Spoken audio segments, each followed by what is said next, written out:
12 الساعه 6 الصبح تم الاعلان واخدت تيكت وطلعت ومش دخلوا كل ده خلص امتى؟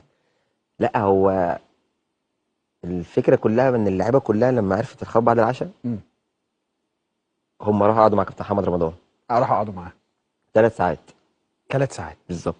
اه اتكلموا مع كابتن محمد رمضان انه طب ما ينفعش، طب ما نجيبها كده، يعني العلاقه بيننا وبين بعض في النادي الاهلي انتوا يعني اخوات كلكم في بعض. داخليه، اه مفيش حاجه اه اه بتطلع بره مع بعض، ماشي، ما هو مفيش حد عارف حاجه.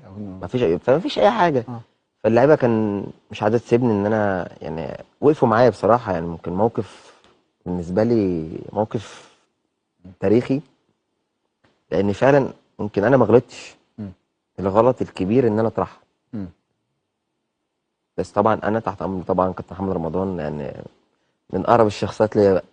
والله العظيم اقسم بالله، مصدقك والله العظيم من اقرب مصدقك. كابتن محمد رمضان بعد الموقف ده، اقرب الشخصيات ليا. يمكن امم بستشيره وبدخل على طول بساله في حاجات كتير وبيديني نصايح كتير. امم ف اللعيبه لما قعدت معاه قالت له طب قال لهم لا. يخصم، اه طب يتوقف هنا اه ويقعد معانا يكمل، ما ينفعش امم فده موقف بالنسبه لي.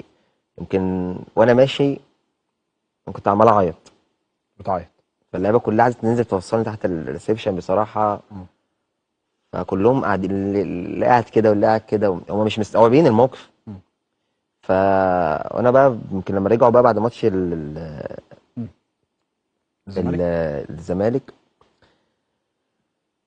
لما قعدوا معاه امم جولي بالشناوي واللعيبه كلها جت لي الاوضه. ماشي. القرار ان شاء الله نكسب امم باذن الله ماتش الزمالك. امم هو كابتن محمد رمضان برضه حابب يظبط معاهم الموقف، امم يحمسهم. امم قال لهم لو كسبتوا، ما دام انتوا بتحبوه قوي كده، امم لو كسبتوا ماتش الزمالك هنشيل نص مليون امم ويرجع التمرين عادي ويتخصم من نص مليون.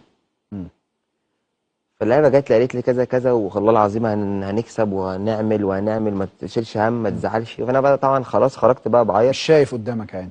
قلت لهم انتوا كفايه اللي انتوا عملتوها عشاني، وقفتكم دي تفضل طول العمر.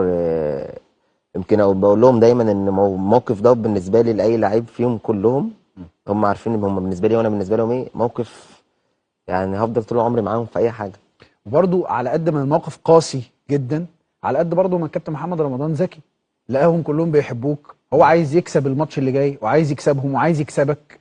بعد ما دي قال حقيقه. لهم طب اكسبوا وانا هم واللعيبه كمان، 50% ويرجع التمرين. وكنت كل يوم بكلم اللعيبه. اكسبوا يا اولاد اللذين. لازم اللعيبه اكسبوا يا كلها اولاد اللذين. لازم هلبس تكسبوا. المليون. اه، قبل الماتش يا رجاله اكسبوا انت. لا بصراحه هم رجاله ورجاله، انا كشخصيا بعتمد عليهم كلهم في حاجات، مواقف كتير قوي اه بيساعدوني فيها.